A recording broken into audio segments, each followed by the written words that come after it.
ఇలా ఈరోజు 19 తారీఖు ఏప్రిల్ 2026. ఈరోజు మెసేజ్ ప్రత్యేకమైనది. ఎందుకంటే నేను ఉదయం 11 ఆ ప్రాంతంలో పడుకుంటుండగా నాకు ఈ ప్రేరేపణ వచ్చింది. రాబో వారికి సర్వసత్యాన్ని వేసరికి ఈ మెసేజ్ ఇవ్వమని. కాబట్టి ఈ మెసేజ్ ఒక మతాన్ని, ఒక కులాన్ని, ఒక సంఘాన్ని ఉపదేశించగలదు.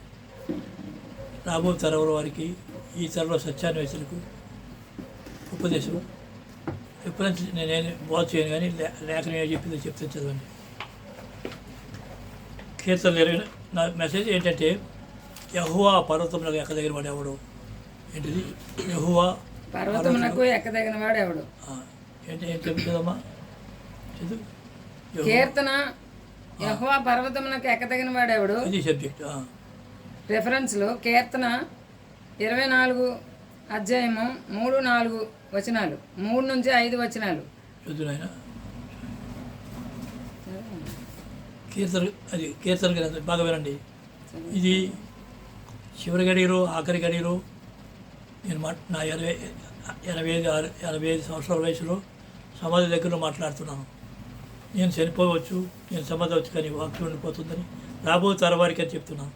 ఏ ప్రతిఫలపరిస్తూ కానీ ధనాపరిస్తూ కానీ పేరు నాకు ఏది లేదు. ఎందుకు? సమాధి దగ్గర ఉన్నవాడికి ఏం కావాలి? సర్వోన్నత స్వరూపురం పరిపూర్ణగా పాతిపెట్టాలి. ఆయన స్వరూపుడులా కానీ యథార్థం చెప్తున్నా. ఆ పర్వతాన్ని నాకు ఏర్పడి చదువమ్మ. కీర్తన 24 అధ్యాయము 3 నుంచి 5 వచనాలు. యెహోవా పర్వతమునకు ఎక్కదగిన వాడెవడు? ఆయన పరిశుద్ధ స్థలంలో నిలవదగిన వాడెవడు? వ్యర్థమైన దాని యందు మనసు పెట్టకయు. చూడండి, వ్యర్థమైన దాని అంటే ఈ లోకంలో కనపడుతుంది వ్యర్థమే. నేను వ్యర్థము, నాది వ్యర్థము, నా వారి వ్యర్థం. వ్యర్థమైన దాని యందు మనసు పెట్టకయు. కపటముగా ప్రమాణం చేయకయు. దేవుని దగ్గర ప్రమాణం చేశాను. ఆ ప్రమాణం కూడా చెప్తాను. అది చేసి అప్రమాణికటిగా చెప్పకూడదు. నేను కపటముగా ప్రమాణం చేయకయు. నిర్దోషమైన చేతులను, శుద్ధమైన హృదయం కలిగి ఉండువాడే. శుద్ధమైన హృదయం. ఏ హృదయం? శుద్ధమైన హృదయం కలిగి ఉండేవాడే వాడు యెహోవా వలన ఆశీర్వాదం నొందును. అందరూ కాదు, అలాంటి వారు పొందుతారన్నమాట. అబ్బా, తన రక్షకుడైన దేవుని వలన నీతిమత్వము నొందును. అది ఎవరు? ఎలాంటి వారు? అది కీర్తన 24 అధ్యాయం 3 నుంచి 5 చదివారు కదా. ఇప్పుడు 15 అధ్యాయం 1 నుంచి 5 చదవమ్మా. కీర్తనలు 15 అధ్యాయం 1 నుంచి 5 వచనాలు. యెహోవా నీ గుడారంలో అతిథిగా ఉండదగిన వాడెవడు? నీ పరిశుద్ధ పర్వతం మీద నివసింపదగిన వాడెవడు? ఎవరండి? పర్వతం మీద మాట్లాడుతూ, పర్వతం మీద అంటే పర్వతం ఎక్కాలా, పర్వతం మీద విషయంలో మాట్లాడుతున్నాడు. పర్వతం మీద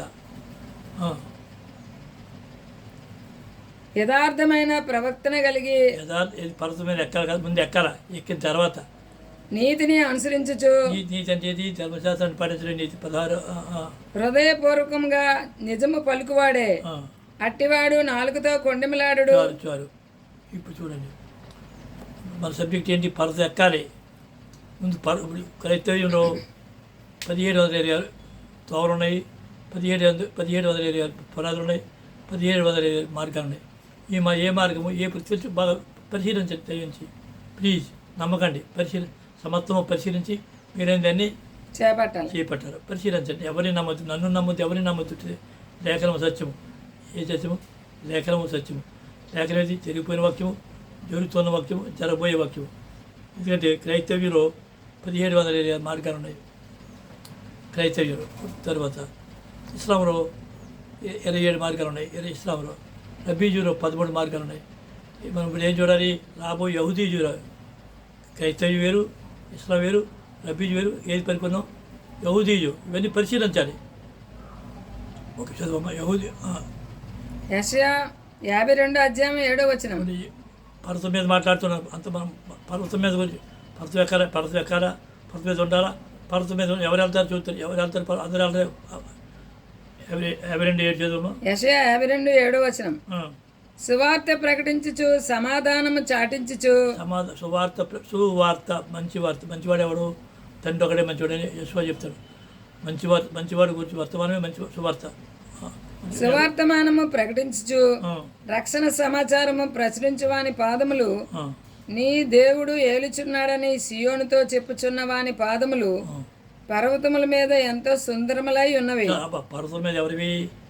ఆయన సాక్షాత్తుగా స్వార్థ ప్రకటించే వారి గురించి, ఆయన నమ్మకాన్ని సాక్షుల గురించి, అందరివి కాదు. వాళ్ళ పాదాలు ఎక్కడ ఉన్నాయి? పర్వతాల మీద ఉన్నాయట. అదే నహూము చెప్తాడు, నహూము 1:15. నహూము 1:15. సువార్త ప్రకటించుచు. హాయ్, సువార్త అంటే మంచి వార్త, మంచి వార్త, మంచి వార్త తండ్రి.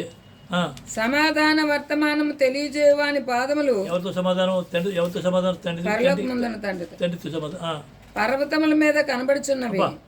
ఎక్కడ అంటే ఇప్పుడు పర్వతం మీద మనం ఎవడన్నా భూమి మీద ఉన్నాం, ఎక్కడికి వెళ్ళాలి? పర్వతం మీద పర్వతం ఎక్కడ సామాన్యమా? పర్వతం ఎక్కడ సామాన్యమా? మన వాళ్ళు ఎవరు? భార్య రాపోవచ్చు, పో. పిల్లలు పో. ఎవరు రాపోయారు, పో అని. అబ్బబ్బబ్బ, చాలా పర్వతం ఎక్కడ సామాన్యము కాదు ఇది.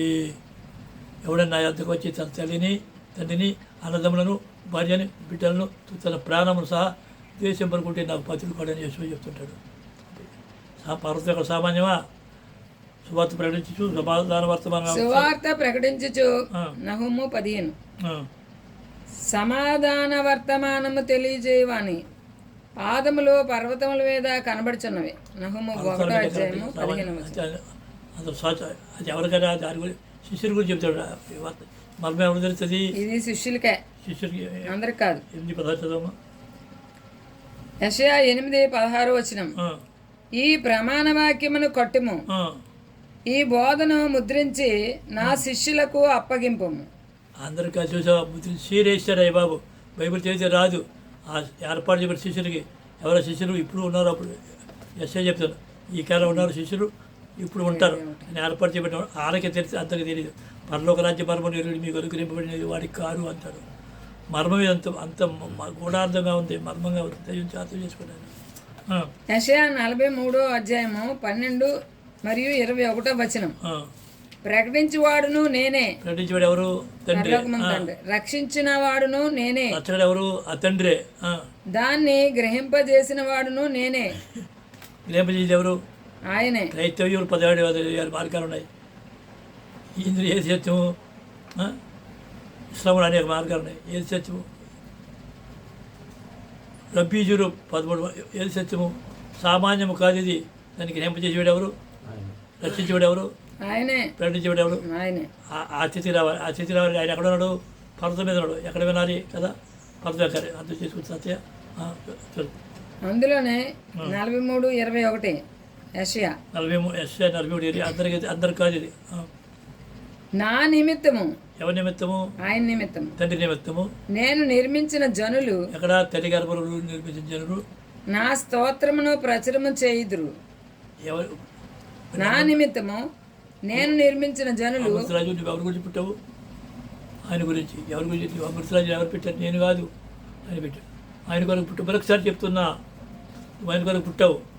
ఆ పర్వతం ఎక్కాల, అయితే ఉండాలి. ఎవరు రారు, ఎవరు నీతో రారు, నేను రాను, ఎవరు రారు. ఎవరితో ఉండాలి? అటే చూడు, ఎటు చూడుకో, ఎవరు డోంట్ కేర్, అటే చూడు. సత్యుడు అయిపోతే సత్యం చెప్తున్నాను.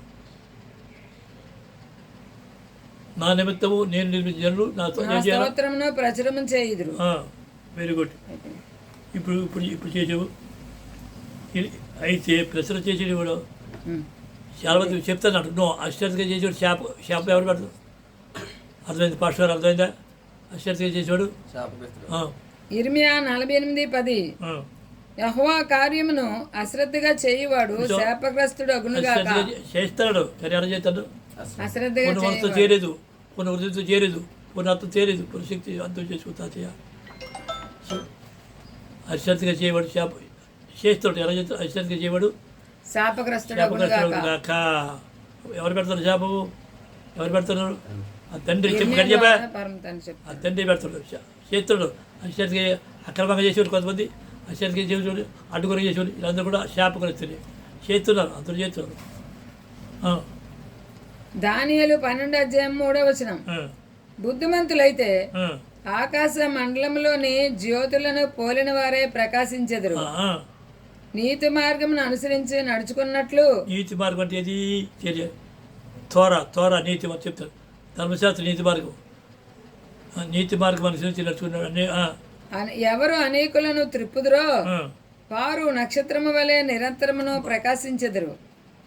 ఎక్కడ చెప్తావు? నీతి మార్గం అంటే ఏది? ద్వితీయోపదేశం కానీ మారు చదవమా. ద్వితీయోపదేశ కాండము 6వ అధ్యాయము 25వ వచనం. ఆ. మన దేవుడైన యెహోవా తండ్రి అని యెహోవా మనకు ఆజ్ఞాపించినట్లు ఆయన సన్నిధిని ఆ. ఈ సమస్తమైన ఆజ్ఞలను అనుసరించి మనం నడుచుకున్నప్పుడు సమస్తమైన ఆజ్ఞ కొన్ని ఆజ్ఞరా సమస్తం ఆజ్ఞ చూడు మనకు నీతి కలుగును. ఈ మధ్యన రబ్బీజులో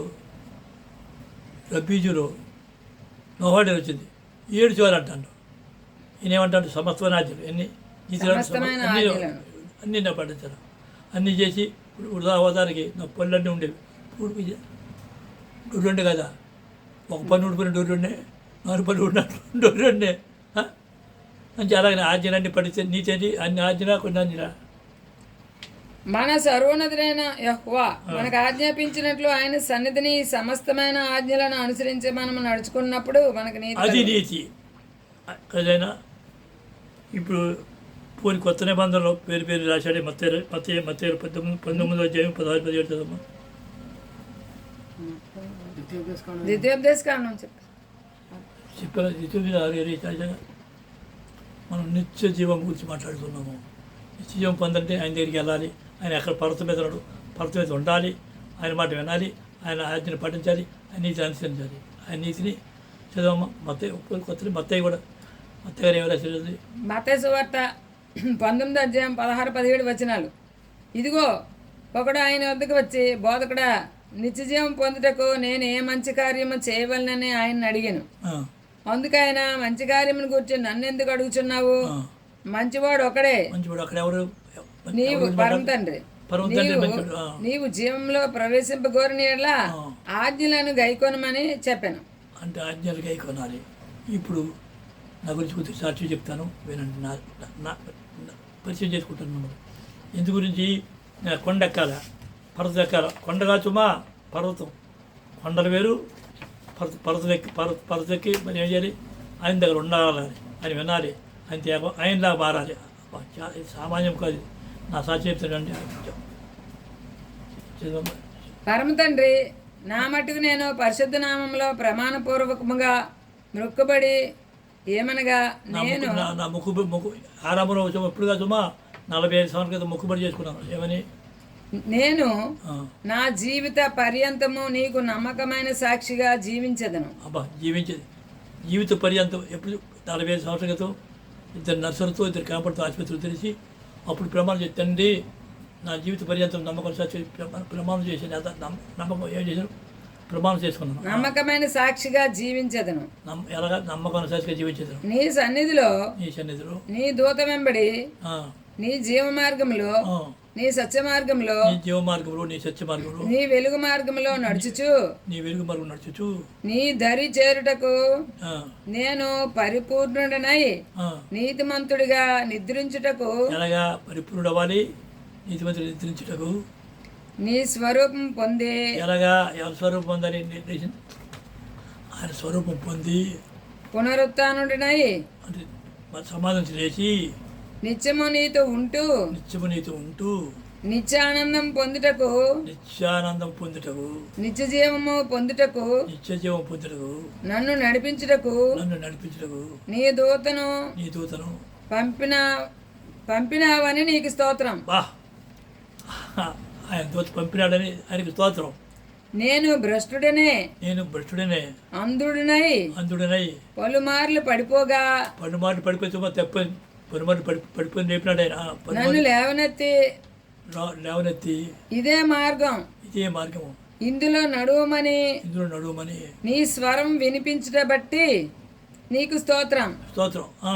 నా మట్టుకు నేను నిస్వార్థపరుడనై నిర్మలుడనై నిందారహితుడనై ప్రతిఫల అపేక్ష లేకుండా ఏదో ఈ లోకం చెత్త, నాది చెత్త, నేను చెత్త, నా వారి అంత చెత్త.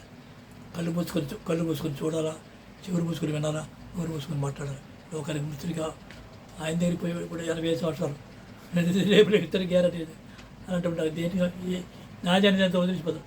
నా వారందరూ సమాజం చేసి వెళ్ళిపోతారు. ఆయనే నిత్యము, ఆయనే సత్యం గ్రహించాను నేను. ఈ భూమి మీద నిన్ను మహిమపరచుచు. ఎవరిని మహిమపరచాలి? తండ్రిని. నిన్ను ఘనపరచుచు నీ పరిశుద్ధ నామము మహిమపరచుచు ఈ శేష జీవితము ఈ శాశ్వత అంటే మిగిలిపోయిన జీవితము జీవించుటకు జీవించుట ఆదిలోనే నా వాగ్దానము సమర్పణ ప్రమాణం. నా వాగ్దానము ఎప్పుడు 40 సంవత్సరాల క్రితం డాక్టర్గా ఉండేటప్పుడే సమర్పించుకున్నాను. నా సమస్తము నీదే. నా సమస్త ఏది ఎవరిది బాబు? పరమ తండ్రిదే అన్నాడు. నీవు నాకు ఇచ్చిన సమస్తము నీ కొరకే. ఏది ఇచ్చినా సరే నీ కొరకే. ఇప్పుడు చెప్పలేదు, అప్పుడు చెప్పా, ఆ మాట మీద నిలబడ్డా. నా ఏమి ఇచ్చినా సరే నీదే అని చెప్పించారు. యథార్థం. నా వారు నీవారే. నా వారు అంతా ఎవరు వారు అవ్వాలి? నీ వారు అవ్వాలి. నీ వారు కాని వారు నా వారు కారు. నీ వారు కాని వారు ఎవరు? చుట్టాలు బంధువులు శరీరం ఎవరు నా వారు కారు. నీ వారు కాని వారు నా వారు కారు. ఎట్టి పరిస్థితుల్లోనూ కూడా నేను మాట తప్పిన వాడిగా అప్రమాణికుడిగా అయోగ్యునిగా అసంపూర్ణుడిగా నిద్రించకూడదు. అది నా కోరిక. అదే తాతయ్య, అర్థం చేసుకో తాతయ్య, అర్థం చేసుకో. నేను మనవడిగా చూస్తున్నాను తాతయ్య. విశ్వాసం పోతే మనవడు పోతే తట్టుకోలేను. శరీర సంబంధం నా వారు కారు. శరీర సంబంధం నా వారు కారు. తండ్రి కాని వారు అర్థం చేసుకో తాతయ్య. అది దాన్ని నా సమర్పణ అర్థం చేసుకున్నావు. ఒకలాగా లోపాలు ఉన్నాయనుకో తాతయ్య, అలా కదా చెప్పండి రా. దాని లోపల లేనుడుగా నా ఎన్నో లోపాలు ఉన్నాయి. లోపంతో సభకూడదు, లోపంతో సమాధానం అవ్వకూడదు. సంపూర్ణంగా సమాధానం తప్ప. నా మట్టుకు నేను నీతిమంతుడిగా నిద్రించాలి. నా మట్టుకు నేను నీతిమంతుడిగా నిద్రించాలి. ఎలా నిద్రించాలి? నీతిమంతుడిగా నిద్రించాలి. పరిపూర్ణుడిగా పాతి పెట్టబడాలి. పరిశుద్ధినిగా పునరుత్థానం పొంది, అనగా మీ స్వరూపమునందు మీ పోలిక చొప్పున పునరుత్థానం పొంది. నీ స్వరూపమందు నీ పోలిక చొప్పున. ఆయన స్వరూపం రావాలా? ఆయన చేసే పెద్ద వయసే పేట, చేసే గురువు చేసి అలాగైపోరు, తండ్రిలాగా అయిపోరంతే. పొంది నిత్య జీవము గలవాడినై నీతో ఉండుటకు నాకు సహాయము చేయము. అది మన వల్ల వద్దా? అవ్వదు. ఎవరు సహాయం చేయాలా? ఆయన చేయాలి. నా వంశ వృక్షములో ఏ ఒక్కరు క్షయమైన ఆహారం కొరకు జీవించక చూడు, నీకు నా వంశవృక్షంలో నా కొడుకులు కానీ మనవాళ్ళు కానీ రాబోతారు. మరి ఏ ఒక్కరు కూడా క్షయమైన ఆహారం కొరకు జీవించకూడదు. నా సమర్పణ అది. అయితే జీవించవచ్చు. అది నా ఆశ. అది తప్ప ఆశ పెట్టుకున్నాను.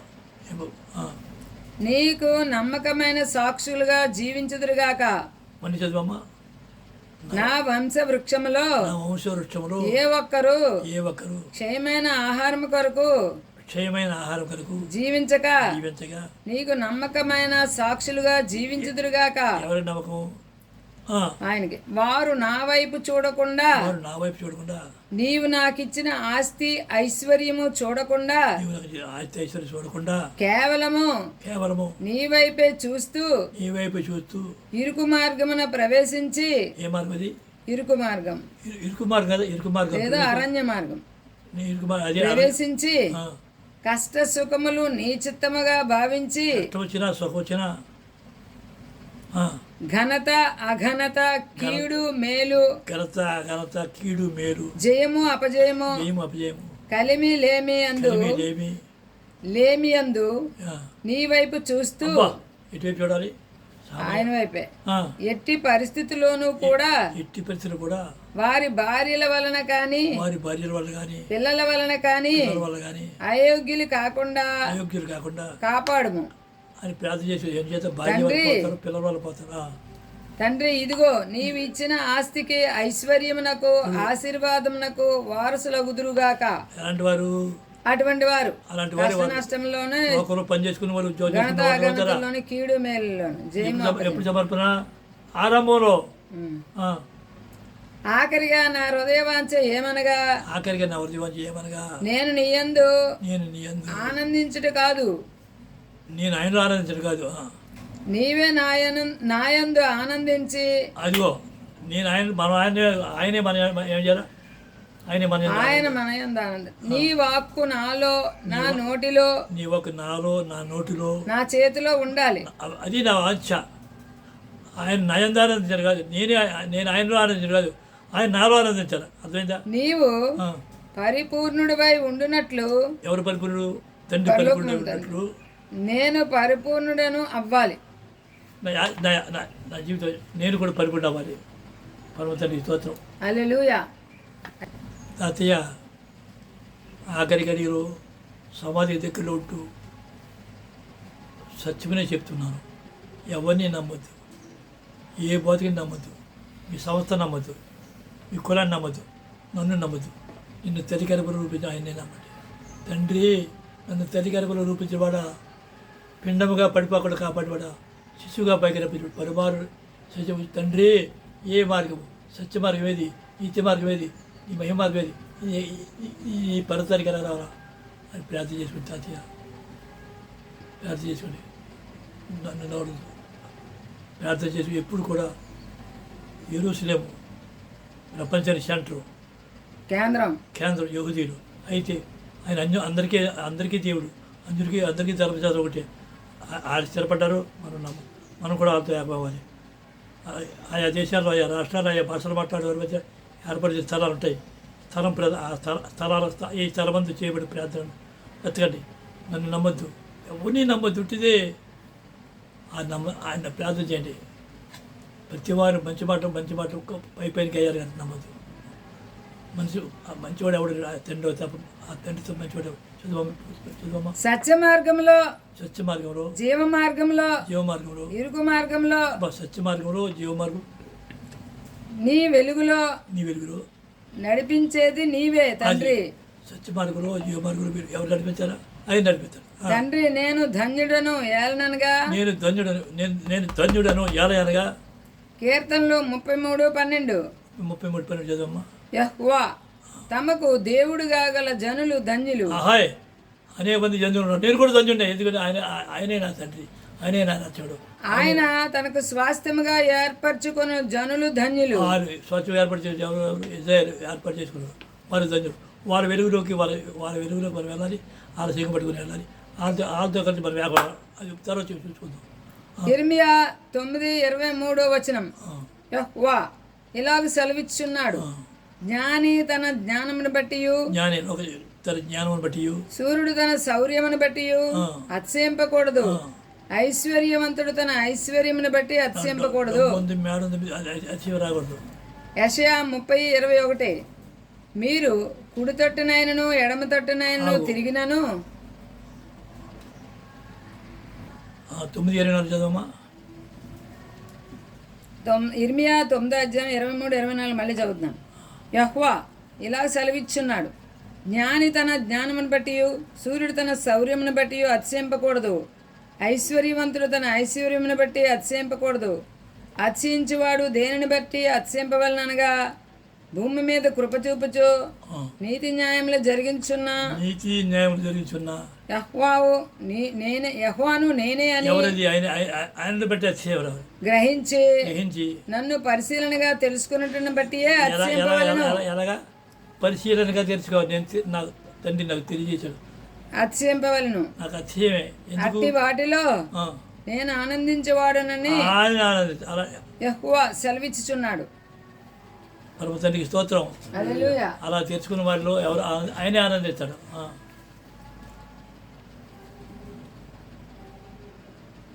యెషయా 30:21 మీరు కుడి తట్టునైనను ఎడమ అలాంటి వారి గురించి వాగ్దానం అన్నమాట. అలా ఆనందించి మీరు కుడి తట్టునైనను ఎడమ తట్టునైనను తిరిగినను ఇదే త్రోవ, దీనిలో నడువుడి అని నీ వెనక నుండి ఒక శబ్దము నీ చెవులకు వినబడును. అలాంటి వారికి వాగ్దానం చేశాడు. నేను విన్నాను, నేను తెలుసుకున్నాను, నేను గ్రహించాను, యథార్థం చెప్తున్నాను, నేను ఆనందిస్తాను, అతిశయిస్తున్నాను. అయిపోయిందా? చదువమ్మా, మొత్తం అయిపోయిందా? తాతయ్య ఆఖరి గడిలో సమాధి దగ్గర ఉంటూ ఈ వర్తమానం ఇస్తున్నాను. పరిపూర్ణకు సాగిపోండి. ఈ కంటికి కనబడి నేను వ్యర్థము, నాది వ్యర్థము, నవరంతే అంతా మాయ. కళ్ళు మూసుకొని చూడాలి, చెవులు మూసుకొని వినాలి, ఊరు మూసుకొని మాట్లాడాలి. తండ్రి ప్రార్థన చేయండి. ఎవరిని నమ్మొద్దు, నన్ను నమ్మొద్దు. లేఖనం సత్యం. ఈ వర్తమానం తప్పకుండా నాకు ఫోన్ చేయండి. అది సంతోషం. నాకు ఫోన్ ఏమో నాకు తెలిసి నేను చెప్తాను. తిరిగి నేను పరిపూర్ణుడు కాను. ఇంకా ఎంత వంద కానీ మనంతా నాకు తెలిసింది అల్పము, తెలుసుకోవాల్సింది అత్యంతం. Professor Ephraim P R O F dot Ephraim EPHRAYIM message MESSAGGS messages. నా నెంబరు 9247866811. ప్రస్తుతం పాలకొల్లో ఉంటున్నాను, అట్టుగడ పాలకొల్లో.